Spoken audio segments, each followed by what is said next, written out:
Hola, mi nombre es Javiera Gajardo y a continuación les presentaré aplicación de técnicas arqueométricas como acercamiento a la comprensión de la tecnología e intercambio de vasijas cerámicas en Iluga Túmulos, región de Tarapacá. El contexto de lo que les voy a presentar a continuación son parte de los resultados de mi tesis de magíster en UCL, y como actualmente me encuentro todavía procesando los datos, serán solo resultados preliminares. Parte de los cuestionamientos y de los intereses del proyecto Fondesit que está estudiando el sitio es saber más sobre el intercambio de vasijas, materias primas, modos de hacer y o conocimientos en este sitio. Como objetivos específicos de la tesis se encuentran caracterizar geoquímica y mineralógicamente las pastas de distintos tipos cerámicos para inferir su procedencia, caracterizar químicamente algunas de las pinturas en gobes utilizadas en las vasijas para inferir su procedencia y compararlos con la distribución de la cerámica, contrastar los datos químicos y mineralógicos obtenidos para inferir el intercambio de vasijas, materias primas, conocimiento y o movimiento de alfareros en los Andes Centro-Sur. En base a los objetivos anteriores, ahondar sobre la función del sitio arqueológico de Iluga Túmulos. Bueno, en la imagen de la izquierda se puede ver la ubicación del sitio en la región de Tarapacá, en la comuna de Huara. Y a la derecha se pueden ver imágenes obtenidas con dron, donde se puede ver toda la amplitud y extensión y complejidad del sitio, con múltiples túmulos, plazas, lugares con arquitectura, están intervenidos también por un lecho seco, campos de cultivo, y dentro de lo que más destaca en este sitio, de toda la evidencia material, es sin duda la cerámica. El año 2019 se realizó un primer registro sistemático del sitio Iluga Túmulos. Esto se hizo con 77 cuadrículas de 1 metro cuadrado, dispuestas sobre la superficie de 12 túmulos y 12 estructuras. En lo que concierne al análisis cerámico, se buscó identificar los tipos definidos para el área del norte grande de Chile y zonas aledañas. La muestra de este estudio proviene de este registro sistemático. En total, tenemos 65 fragmentos cerámicos de componentes tarapaqueños, fragmentos provenientes del altiplano, entre otros. Bueno, en relación al componente Tarapacá, tenemos fragmentos del tipo Caserones negro pulido y Quillagua rojo pulido, ambos del periodo formativo tardío. Del periodo intermedio tardío tenemos fragmentos provenientes del altiplano como Isluga y Chilpe, fragmentos ariqueños como San Miguel y Pocoma Gentilar, y también tenemos fragmentos provenientes de Atacama como las escudillas Aiquina. En relación al componente incaico tenemos fragmentos del tipo Inca local, Inca imperial y Sac-Samar. A la izquierda se puede ver una representación de los distintos tipos. Tenemos CNP, QRP, la escudilla altiplánica, en este caso indeterminada, tipo Isluga, Chilpe, escudillas Aiquina, tipo Arica no determinado, un fragmento de San Miguel y Pocoma Gentilar, Inca local, Inca imperial abajo y vasijas Sac-Samar con las clásicas llamitas. En relación a los análisis realizados, se utilizaron dos técnicas principales para caracterizar las pastas. En primer lugar, se aplicó un análisis petrográfico con un microscopio óptico con luz polarizada. Y en segundo lugar, se aplicó una fluorescencia de rayo X portátil, o PXRF, con un Olympus Inox X Delta Premium. Como técnica secundaria se utilizó SEM-EDS sobre una muestra específica de uno de los grupos petrográficos, algo que explicaré más adelante.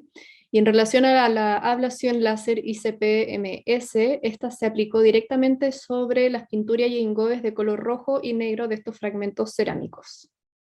El procesamiento de los datos se realizó mediante el software RStudio. En relación a los resultados preliminares de la petrografía, es importante decir que este análisis es cualitativo y se realizó según lo establecido por Quinn Patrick, que es el supervisor de esta tesis. La petrografía permite identificar la composición mineralógica y microestructural de los artefactos cerámicos. Con esto podemos interpretar la procedencia y las prácticas tecnológicas. En base a la procedencia, suponemos que la petrografía de una vasija está relacionada a la geología del área de donde se manufacturó. En este caso, las 65 muestras fueron sometidas a cortes delgados de 30 micrones y fueron analizadas con núcleos cruzados y paralelos.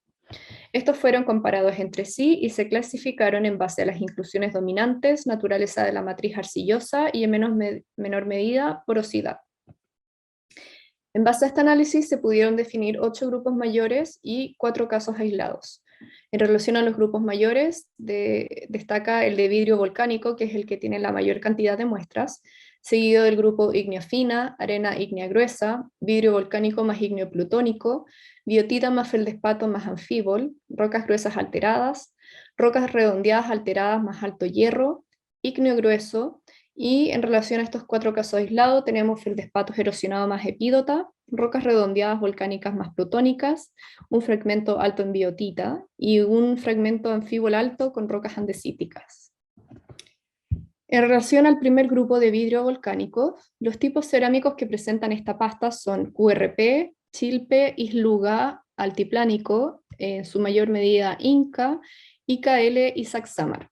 En las fotografías se puede ver claramente las esquirlas de vidrio, que es este vidrio anguloso tipo gancho, y algo que llamó también la atención es que gran parte de las muestras presentaron estos terrones de arcilla, que serían una evidencia indirecta de mezcla de arcilla seca con vidrio volcánico agregado intencionalmente, como se puede ver en la fotografía derecha, uno de estos terrones. El grupo ígnea fina está compuesto por los tipos QRP, CNP, Pocomagentilar y San Miguel. Una de las muestras, Ilugua túmulo 27, también presentó estos terrenos de arcilla como evidencia indirecta de mezcla, y destaca también otro fragmento, Iluga túmulo 202, que presenta chamote en alta abundancia, y la gran cantidad sería una evidencia de una adición intencional de este componente. La arena ígnea gruesa se compone de los tipos Pocomagentilar, San Miguel e Inca local. Llama la atención la baja o nula actividad óptica en la matriz arcillosa, que estaría indicando que se cocieron a una temperatura sobre los 800-850 grados. Además, la forma redondeada y alto grado de erosión de las inclusiones permite suponer que se trató de arena, la que fue agregada a estas vasijas para su manufactura.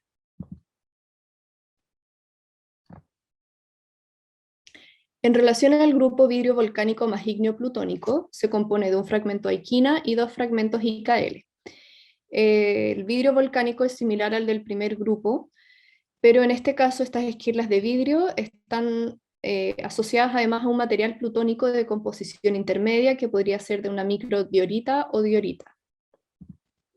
El grupo biotita, feldespatos y anfíbol está compuesta por los tipos chilpe, saxámar e inca, y en este caso no necesariamente provienen de una misma fuente, dada la variabilidad que presentan los elementos analizados. El grupo rocas gruesas alteradas se compone del tipo arica, altiplánico e isluga, y se caracteriza por tener pastas de textura muy heterogénea, y estas rocas alteradas serían de distintos orígenes. En relación al grupo anterior, tenemos al rocas redondeadas alteradas con alto hierro. Se compone de 2 fragmentos altiplánicos y uno inca. Nuevamente, son de textura muy heterogénea. Las rocas también provendrían de distintos orígenes, y en este caso presentan una forma más redondeada y destaca la alta cantidad de estos negros opacos. El grupo ígneo grueso se compone de un fragmento Pocomagentilar e Inca local. Estaría compuesto de una roca plutónica de composición intermedia, rica feldespatos y biotita. En ambas muestras se identificaron también terrones de arcillas, que sería esta evidencia indirecta de mezcla de arcilla seca con inclusiones agregadas intencionalmente. Y por último tenemos los 4 casos aislados. El primero, en la foto superior izquierda, corresponde a un fragmento de tipo isluga, con feldespatos erosionados y epidota. La segunda foto superior derecha corresponde al grupo de rocas redondeadas volcánicas más plutónicas, que corresponde a un fragmento aiquina proveniente de Atacama. En el sector inferior izquierdo tenemos un fragmento alto en biotita que corresponde al tipo QRP y destaca en la imagen una roca en el sector inferior derecho donde se puede ver las biotitas alineadas paralelas entre sí. Y por último tenemos el anfíbol alto más rocas andesíticas, que es un tipo altiplánico, como se puede ver en la foto número 4. En relación a los resultados preliminares del análisis de fluorescencia rayo X portátil, estos son de carácter semi-cuantitativo. Una vez analizados los materiales, se evalúa la precisión y exactitud en base a distintos estándares, como se puede ver en la tabla. Para la precisión se midió el estándar SARM69 al inicio de cada sesión y se midió el coeficiente de variación. En la mayoría de los casos este estuvo cerca o incluso menor al 5%, excepto por algunos elementos que están en negrita, como por ejemplo el cobre o el rubidio, que están un poco mayor. Justo estos elementos que están en negrita corresponden a elementos traza. En relación a la exactitud, esta se calculó en base a los 14 estándares de la tabla previa y se calculó una diferencia relativa porcentual. Para un PXRF, una diferencia relativa menor a un 25% es aceptable, y en este caso la mayor parte de los elementos tuvieron un porcentaje bajo 25%, excepto por el calcio, cobalto y cobre. Para mejorar la exactitud, se evaluó la correlación entre los valores certificados y los valores medidos por la máquina, y dado que la correlación fue muy alta, se aplicó un factor de corrección.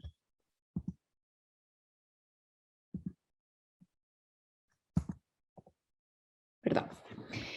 Bueno, en base a la precisión y la exactitud, también se evaluaron los picos, porque resultó que cobalto tenía una superposición con el fierro y en realidad no habían picos de cobalto, por lo que se descartó este elemento.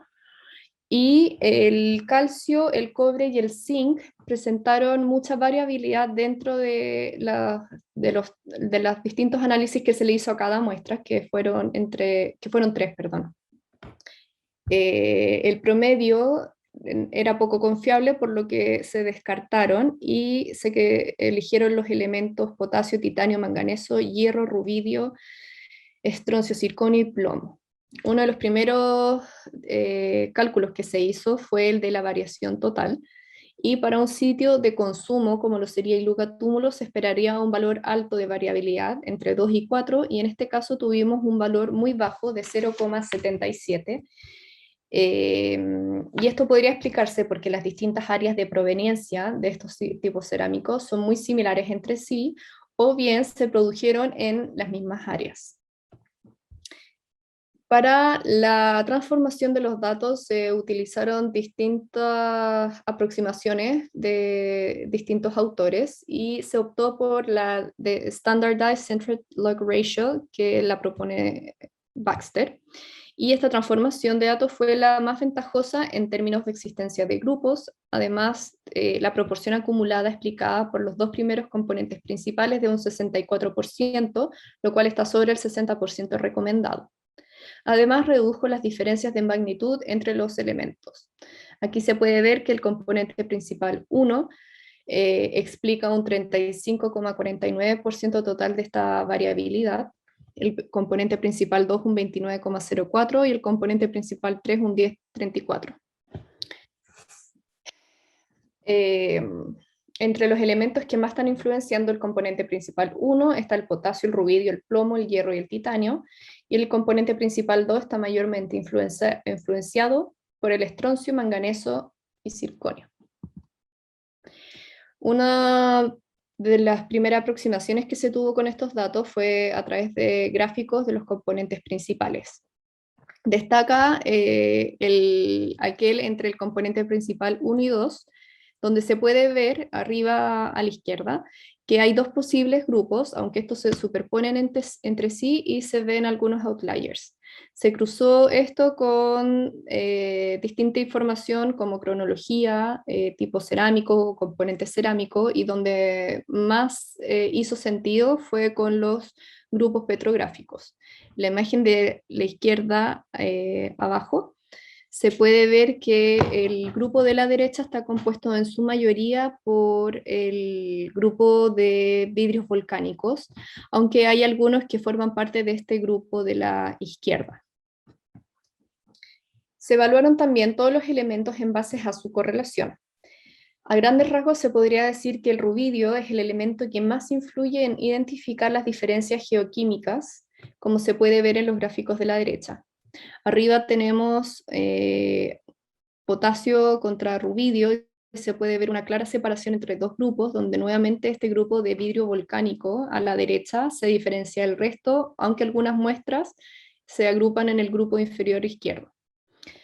Y la misma situación se vuelve a observar con el rubidio y el circonio y con los otros elementos. Por último, en lo que concierne al PXRF, se realizó un análisis de clúster como un complemento a los análisis previos. Se utilizó la distancia euclidiana al cuadrado y el método de vinculación Ward.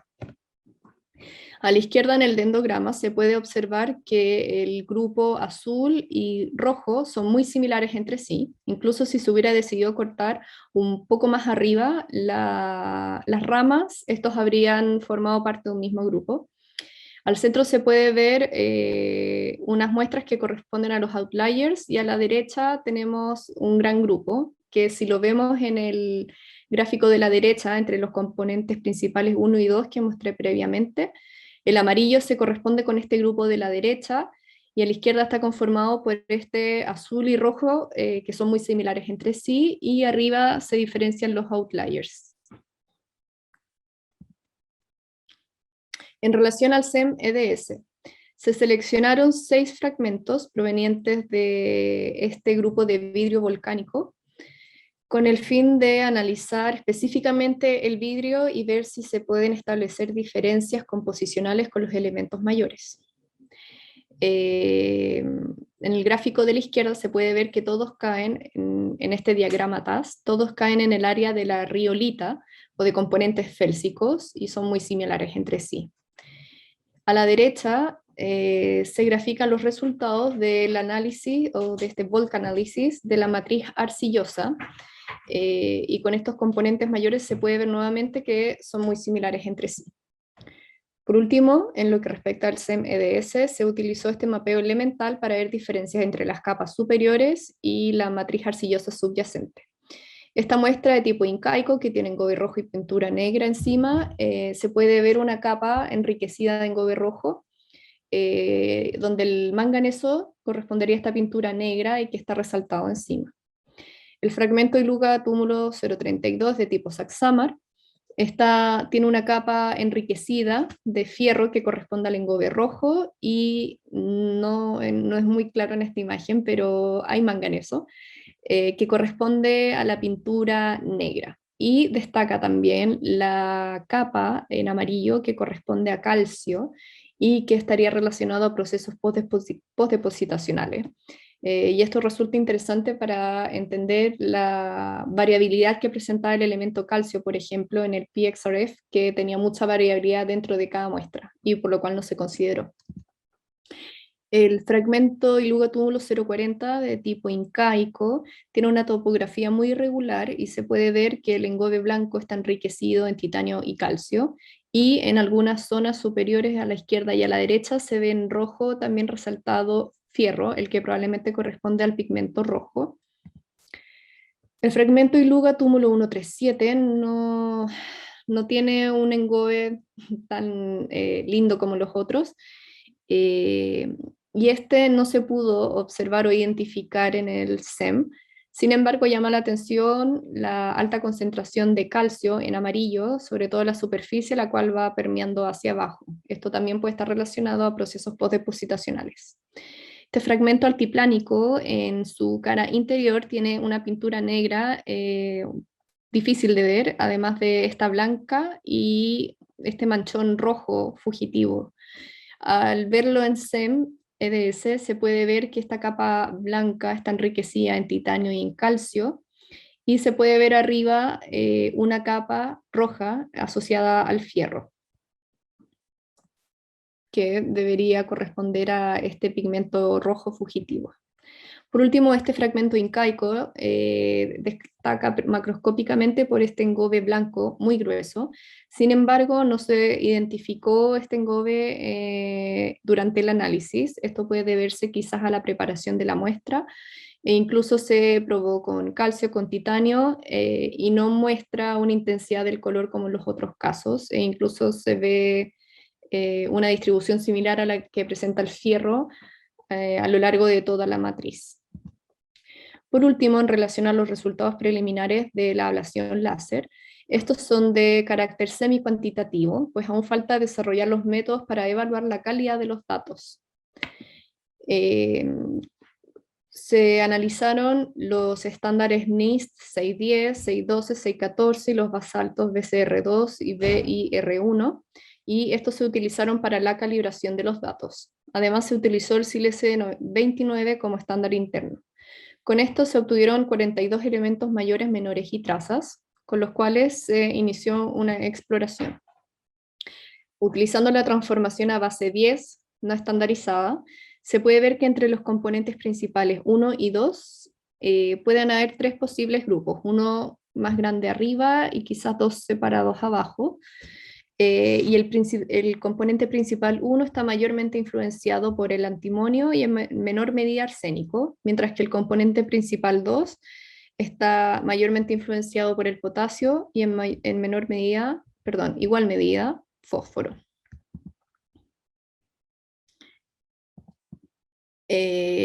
Bueno, en el gráfico a la izquierda, entre el componente principal 2 y 3, se puede ver más claramente esta diferencia entre 3 posibles grupos de estos pigmentos rojos y negros, donde el grupo de abajo a la derecha estaría concentrado el color negro. Como discusiones preliminares, se puede observar que este componente geoquímico puede ser muy similar a través de áreas muy grandes, por lo tanto es apropiado complementarlo con petrografía para una comprensión más acabada de las materias primas y su origen. Y llama la atención que ciertos elementos complejos, entre comillas, como en el PXRF, pueden tener su explicación en procesos postdepositacionales o esta historia de vida de las vasijas, lo cual fue posible de ver con SEM-EDS y no con otras técnicas. Por último, quisiera agradecer al proyecto Fondesit 11-81829, Monumentos Arqueológicos y Memorias Materiales, Historias Andinas de larga duración en Pampa y Luga, Tarapacá, por desarrollar este proyecto y ofrecer estos materiales, y muchas gracias a Patrick Quinn, Michael Charlton y Bill Sealer, supervisores de este proyecto. Muchas gracias.